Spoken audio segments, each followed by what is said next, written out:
Okay, so we're talking about how we what exercise of Hanan we should do. That's 21, 28, and 25.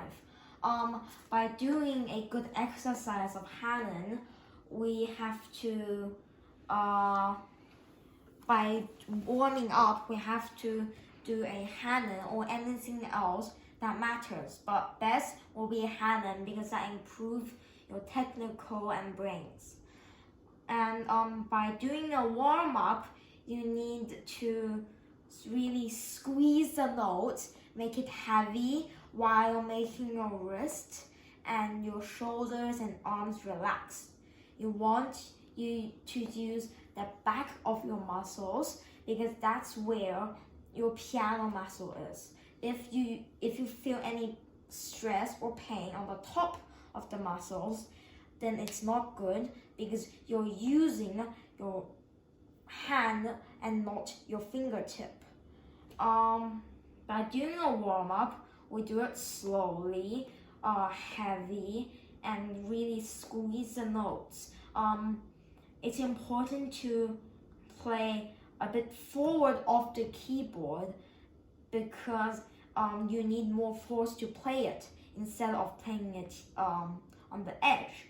Also, it's a good habit because when you are playing a fast piece and you have to reach for black notes, you won't have to move a lot to reach the black notes. Instead, it's right where it will be. After you warmed up your piano muscles, so your hands are warm enough and your muscles are it won't cause any damage, you can move on to do more technical stuff. If you want to practice your whole muscles, your fingers, you have to practice chromatic scales. Now there's a way of practicing chromatic scales by using there's a way by practicing chromatic scales.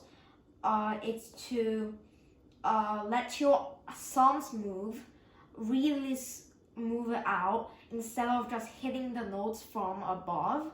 You have to really stretch your thumb to move in different places because otherwise your wrist is going to be vertical. It's going to move vertically every time you play a note or horizontally, and that's going to cause damage to your wrist and muscles. You want to play chromatic scales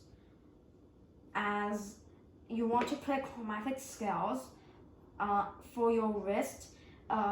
Your wrist cannot move while you play chromatic scales. Can you demonstrate while you're... You play it slowly at first, making sure that your wrist is not moving.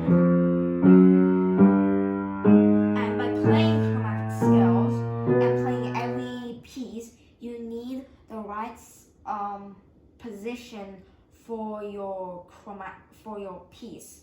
Your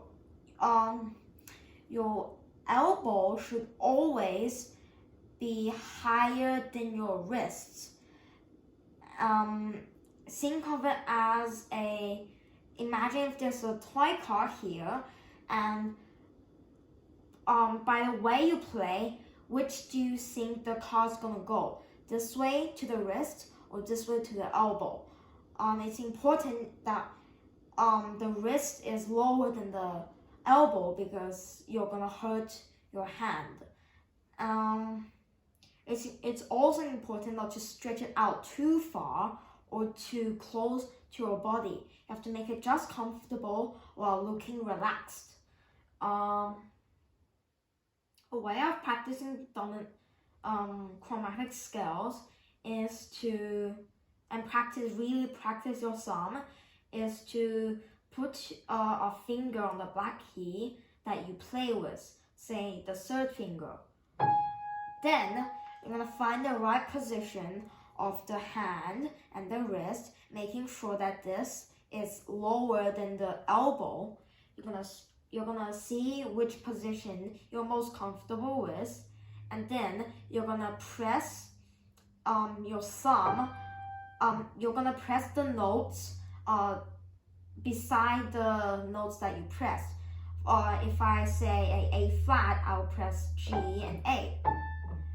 And I need to really move my thumb to actually play it, because otherwise your thumb is not gonna play fast. So really use the thumb, really stretch it out and move it, and making sure that your wrist doesn't go vertically like this when you play a note, or horizontally. You want to make it as still as possible.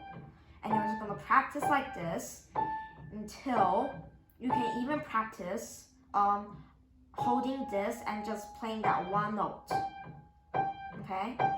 And then after you've gone better at doing this, you can play more notes, including like this. Making sure that your wrist is relaxed and in the right position. You can practice like this. So demonstrate what's the wrong one. You want not to do is to do this. This is a bit exaggerating, but yeah, you don't want your wrist to move horizontally or even or vertically. It's best not to. It's definitely wrong to move vertically. You can move a bit of horizontally, but it's best not to move your wrist at all. Like this.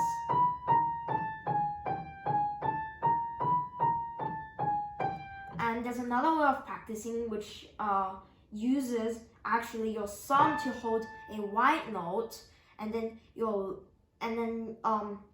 other finger to play the black notes. This way, the thumb will actually go to the direction of the black key which you're playing. See? Your thumb is going to move on which direction you're going to play, making sure that the wrist is still not moving. You're going to keep practicing until you're good at it. So you might even add one until you're here again, yeah? And once you figure out how to correctly play this, a great way of exercising your whole muscles and hand is to play every dominant scale, which means that you start from C, go all the way up here, go back, and now you're gonna start on C sharp, and then go to C sharp, start from D sharp, E flat. You get that idea. Why is it important to play every single note? Because when you play something, you have to group the notes together, and by grouping the notes together, you don't really listen. Instead, you have to feel and listen for the accents. For example, if I do a C chromatic scale, it's gonna go like this.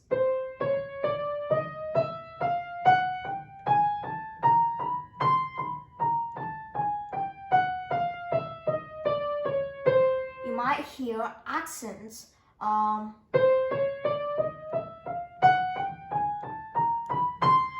C, F sharp, and C. Now those are the accents which you're gonna group together, because it's important to group together. So but then if you do a a D flat, there's gonna be different accents on each note, on each scale. Yeah.